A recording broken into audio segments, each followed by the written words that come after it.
Cioran wrote, quote, "A fruit fly would have to confront exactly the same difficulties, the same kind of insoluble problems as man.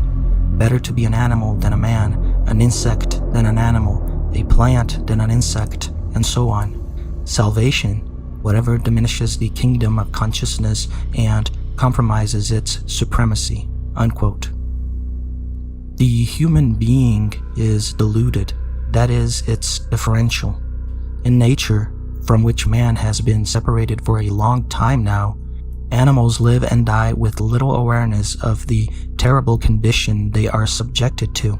An antelope that spends its entire life running away from some big cat doesn't have the capacity to reflect upon its condition. Even the animals that are not preyed upon suffer accidents, get their wounds infected, and, little by little, see their lives end in extreme pain.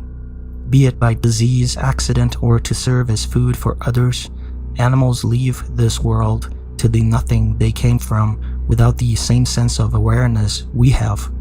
In a certain way, that is a blessing, because the more conscious a being is of what life really is, the worse off it is. I find it a good analogy or allegory to think of the world as a being created by a malevolent demiurge from which it could be possible to free ourselves. An even better comparison is found in Buddhist cosmology. All life is imprisoned in an eternal cycle of birth and death, samsara, from which we can escape by meditating on what chains us to it. In both cases, hell is here. But here we are, and as much as I'd like these visions to represent reality, because if they were real, there would be some escape, there would be some hope. Life presents itself as a transient, ephemeral phenomenon that exists in a material and mechanistic reality and is derived from deterministic or non-deterministic accidents. A non-deterministic universe doesn't change anything in regards to the negative aspects of life. On the contrary, it makes us even more unlucky. The other day, I read a well-meaning article about a poor dog that was killed in the parking lot of a big supermarket chain. The article also dealt with aggressions directed towards other human beings. Yes, what happened to the poor dog was indescribably bad, but the writer utilized a phrase I couldn't take out of my head, for it is at the center of what moved me to study the foundations of reality. Quote, "How many more aggressions will have to occur before someone starts to seriously look at the violence suffered by humans and animals?" Unquote. Although she meant well, and even though I agree with the spirit of the article, it surprises me people can be astonished with violence. The answer to her question is, obviously, infinite number of aggressions would be necessary because we are never going to have a world where violence does not exist. Our solar system has 8 planets in it, and as far as we know, only one of them has violence, pain, hunger, disease, death, sadness, tears, and gnashing of teeth. In a certain sense, it is good that most men embrace delusion. This spares most of them from using the internet to see the dark side of reality. Unfortunately, that wasn't my case. I am an avid follower of news and statistics, and throughout the years, a few unsavory websites were sent to me on certain occasions, pages I wish I did not know existed. For example, I advise everyone never to watch the numerous videos of tortures and executions filmed by Mexican cartels. It was through them that I learned that a human being does not pass out from pain after having the skin of their torso and head flayed with knives.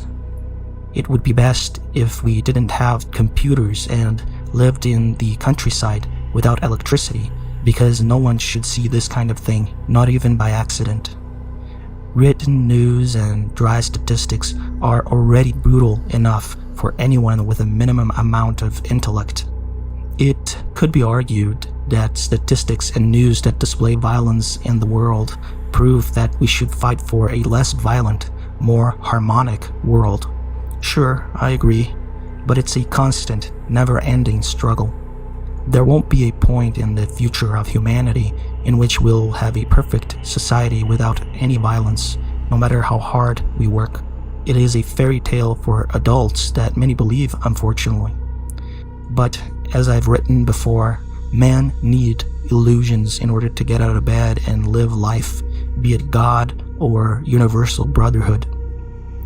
We have to remember that the violence we commit against each other is only one kind of violence that humans and sentient life as a whole face. There are countless diseases and accidents that can make our lives an ocean of suffering and painful death. In July 2016, in the state of California, 2 dads got out of the car they were driving with their families after getting into a minor wreck on the road. A truck that was passing by at the moment rear-ended the car that was parked at the side of the road, making it fall into a ditch. The wives and children of both the men were still inside the car and got stuck inside it after it fell. The vehicle caught on fire, but the people inside couldn't get out through the jammed doors or windows. Rescue teams arrived, but couldn't approach due to the increasing flames. Even so, both dads tried desperately to open the jammed doors without success. They watched their wives and children screaming and burning until death, while their hands, arms, and faces suffered severe burns because of the intense heat. It may not be today or tomorrow, but something someday will come to destroy us, be it physically or mentally. Normally, more than one thing will come, always when we're not expecting. The world isn't pretty. It never was or will be. Sentient life is an unfortunate phenomenon, and the more consciousness one has, the worse off one is. When I say that we should think of our children as being old, alone, and dying painfully in a hospital bed, I'm thinking of one of the best futures they can have. There are much worse things awaiting for them. Those who do not exercise their minds and condemn new lives to this existential meat thresher we call life, as if they were giving those new lives a winning lottery ticket, are the starting point of immense pain. There is nothing that can be said or believed that will change this. Life is not a gift. We are incredibly unlucky to have been born. Quoting Schopenhauer, "We resemble lambs playing in the meadow, while the butcher already makes his decision of one or the other of them with his eyes. For we do not know, in our good days, what disaster is being prepared for us now by fate. Illness, persecution, impoverishment, loss of limb, blindness, madness, death, and so on." Unquote.